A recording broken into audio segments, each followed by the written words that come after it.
well, here's what we know. We're going to get folks from all over the country, from all over the world visiting. We know that you're going to see our attractions and our view. We think that's going to inspire you and to help you. It's ready to try to explore New York. We have this thing to help you do that. It's called City Pulse. So let me introduce it to you. Now up here on the 100th floor of our iconic building, we're virtually above the clouds. City Pulse is going to show us New York in ways you've probably never seen before. The New York of the past has evolved and it's changed. The City Pulse is going to show some of its many stories at every hour of the day by dynamically navigating into its every corner. So we're going to take a look at a couple stories about New York, all right? Let's do this first, though. We're going to figure out where we are in New York. We're going to get our bearings. So a good place to start, you look down on the floor. There's a big S in front of us, so obviously somebody's trying to tell us something. We're facing what direction? South, right? It's actually only kind of right. It's because we're in New York. I'll tell you what. If you're looking for a subway train going this direction in Manhattan, you will not find a southbound train, will you? Who knows what direction you will find going that way? Downtown. Yeah, we're facing downtown. You knew that. She's like, oh, I know that. Go on the other side, you're facing uptown, right? East and west is still east and west, but it's uptown, downtown. Look at this map. You're way down here. It's about as far downtown as you get on the island of Manhattan. Here's a mistake people make. They think that Manhattan is New York City. That is not correct. It's one of the 5 boroughs of New York City, okay? What are the other boroughs? You guys can help me with this. What borough is that over there across the Hudson River, right over there? That's not Brooklyn. Yeah, correct. Yeah. it's not a borough, it's a state. That's New Jersey. She's like, Brooklyn. And I looked at her, I was like, you gotta help her out here. Yeah, no, that's New Jersey. Don't let me trick you. Don't go over there and tell people living there they live in New York. They'll get angry with you, right? Because they live in New Jersey. That is not New York. And you always gonna get somebody. You gotcha. Go way back behind me. There's a borough back behind me. They're a big island, probably twice the size of Manhattan. Staten Island. Big bridge out there, the Verrazano Narrows Bridge, bridging Staten Island with Brooklyn. Brooklyn's down this way. Just so everybody knows, Brooklyn, that's where all the cool people live. All right, all the hip kids hang out in Brooklyn. Up there is Queens. Queens, just so everybody knows, that is where the uncool people live. That is where I live, and we're very proud of how uncool it is. Then you go way uptown, way up north. You'll eventually run into the last borough. Now, the last one is actually the only borough. It's on the mainland of the United States. The rest of them are all on islands. It's also where the New York Yankees play. What borough is that? Bronx, yeah, Bronx Bombers, right? All right, 5 boroughs. Now this map is interactive. That means every black dot on here is a different landmark around town. There we are, One World Trade. To start these shows off, what I usually like to do is, I like to pick something that you can see out the windows. Just to talk about it briefly to get started. We'll go with something really historic. We'll go with Ellis Island. Now, if you don't know what Ellis Island looks like, you can take a look at a nice historic picture over here, or you just look over my left shoulder, right out these windows. You got it right out there. Now you have the island with the statue on it, that's Liberty Island. Then the statue that's, the island's a little closer to us, that is Ellis Island. Why is that important? Because between the 1890s and the 1950s, about 12 million immigrants came through Ellis Island to start their lives in the United States. Now, here's the thing. I think people watch too many movies. They watch The Godfather one too many times. And what they assume is that all 12 million of those folks came into New York and settled in the Lower East Side. Grandma, please. Grandma, please. Thank you. Thank you. Got kids right back here. Now, only about a third of the 12 million came into Manhattan. The rest of them went somewhere else. And actually, here's a question we get a lot. Right across from Ellis Island, there is a building. Right over there in New Jersey. It's over at Liberty State Park. Everybody was asking where it is. What is that building there? It's actually an old train station. Train station that hasn't been used probably since the 1960s. Well, what was it used for? All those immigrants that were going somewhere else would have went to that train station, or maybe another one that was dotting the coast of Jersey to make their way farther into, go to Chicago, Cleveland, St. Louis to start their life. So right out those windows, not just a lot of New York history, a lot of American history right out there. So a lot going on. Okay, that's just dipping our toes in the water, kids. Check this out. Turns out City Pulse knows a few things about New York, and it gives us 10 topics or categories we can explore. We'll just do a couple of these. There's things like out of the town, our history, ways to get around, money and business, our parks, our neighborhoods. Where am I going to go? Let's go up to, we'll do history. Now, we have not been here that long. We've only been in like 400 years. We've packed a lot of events into those 400 years, haven't we? What I like to say is there are new chapters of our history being written every day. Who knows, maybe you're going to help write that next chapter of New York City history. Let's stick with the theme of talking about things we can see out the windows here behind me. We'll go almost to the top over here. Let's do the statue.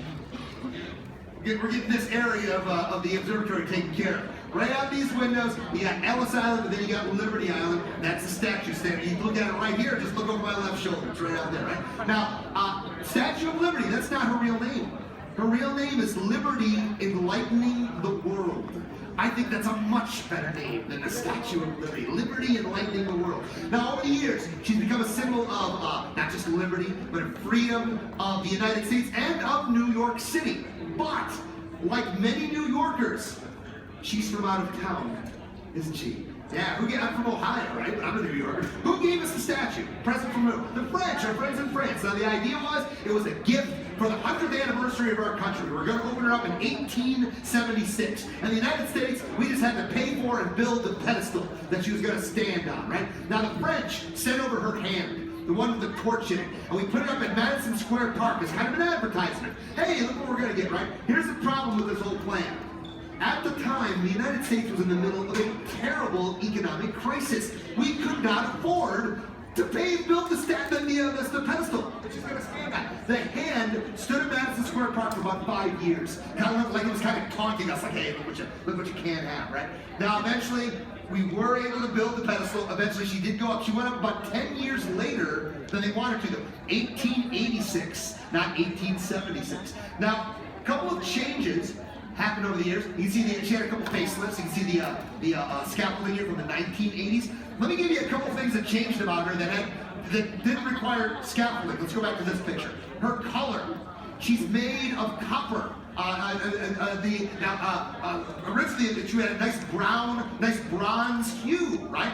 But in the 1920s, 1930s, that started to oxidize and change to the green color that we're very familiar with. This is common. You look out these windows right here, you're gonna find 40 Wall Street, tall building, green top. Over there, the Woolworth building, copper tops. They changed over the years to the green color so they knew what was gonna happen. Now here's another change. Used to be you were allowed to go out into the torch, right? I've actually had people say to me in the observatory, oh, when I was younger, we used to go out in the torch. I think those people made something up in their heads that never really happened. Because that hasn't happened since World War I, right? Right across from the statue, over in Jersey, there was an ammunition depot over there, and the Germans sabotaged it. Huge explosion. Jarred the statue enough that the arm was damaged, nobody could safely go out there. They were able to repair it, but since then, it's not been a regular thing. Nobody goes out there anymore. Now, you can go visit the statue if you like. Go down to Battery Park. On the right-hand side, there's you pay $20. You get on the ferry, it takes you not just to Liberty Island, but also take you to Ellis Island. You can go to the museum there. But I need to warn you guys, if you want to go into the statue and actually go up to the crown, you have to make a reservation. Sometimes that reservation has to be made like 2 months beforehand. So some people get out there like, really? I don't get to go to the crown? So I'm going to give you an alternative. A little bit of a choice for you. Instead of going to that ferry, when you get down there, go to the left. There's another ferry, the Staten Island ferry. Okay? You go, big orange ones. They take you out to Staten Island. It doesn't stop at the statue, but as you're going out there, get a nice picture of the statue, especially at night. Get over to Staten Island, jump off. You can jump right back on. Each way is about 25 minutes. The whole trip takes about an hour. It's a nice, pleasant ride. Why would I bring this up? Why would I recommend this? It's out cheap. Free! Yeah, it's absolutely free. How many free things can you think of in New York City? Staten Island Ferry, Shakespeare in the Park, but you gotta stand in line for that. It's about the best deal you got in New York City. So again, it doesn't stop at the statue, but you're gonna save yourself $20 each. Just a little advice from your friendly tour ambassador, Chris. I'm looking out for you guys a little bit here, all right? All right, let's get out of here. I'm gonna give you guys one more. I'm gonna give you one more. We'll stick in history here. But I'm gonna give you a place, and it's a place that if you're from out of town, you've probably already visited this place. If you live in New York, you usually don't want to go to this place. What do you think I'm about to talk about? Yeah, you got it. Winner, chicken dinner, you got it right there. Times Square, yeah. Who's been there? How many of you have been to Times Square? Yeah, everybody. Because when you come in from out of town, you got this short list of things you need to do. Got to go walk the Brooklyn Bridge. Got to see the Empire State Building. Hey, man, We gotta go to Times Square. It's a crossroads of the world. If you live in New York, you don't want anything to do with Times Square. I'm gonna tell you, I'm gonna be quite honest with you why. All you tourists are there. It's really crowded. I hate going to Times Square. This week was really crowded. I was surprised, but during Christmas, like the holidays, during the summer, I hate going to Times Square. Now, if you haven't been, go. I will give you one thing you can do there better than anywhere else in the world. People watch. Go find a seat down there, look around. You'll see every type of human being you can imagine, and probably a few types of human beings you never would have imagined, right? And there's a rumor, bit of an urban legend, that if you stand on the corner of 42nd Street and Broadway long enough, doesn't matter where you're from, eventually you'll run into somebody you know. It's actually happened to me twice. Just do me a favor, don't go down there and stand there for 5 days straight, and then come find me, hey man, it didn't work for me, right? It's just a little bit of a rumor, urban legend. Let me give you a little history now. It used to be called Long Acre Square until this building was built for the New York Times, the newspaper. Times only stayed there for about 7 years. They're so influential, the whole area renamed Times Square. That building is still there. Don't go looking for a building that looks like this though. Keep your eye on it. There it is then, here it is today. Before, after. It's got those jumbotrons on it, right? You all know this building. Why do you know this building? Drop the ball on it every New Year's Eve. You see it on your TV sets at least once a year. Bottom 3 floors are a Walgreens drugstore. Here's what's surprising, and this is something most New Yorkers don't know, so you guys are getting a little secret here. The rest of that building is almost completely empty. You do this, yeah, right? It's run down. It's dilapidated. When I heard that, I was like, wow, so whoever owns that building is losing a lot of money. No, they're not. The jumbotrons on the outside of the building. This is a statistic from 2011, by the way.